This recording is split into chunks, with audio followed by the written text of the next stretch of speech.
सुरसैनिका कामेश्वरास्त्र निर्दग्ध सभण्डासुरशून्यका ब्रह्मोपेन्द्र महेन्द्रादिदेव संस्तुत वैभव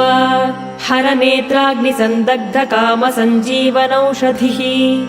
श्रीमद्वाग्भवकूटैक स्वरूप मुख पंकज कण्ठाधः कटिपर्यन्त मध्यकूट स्वरूपिणी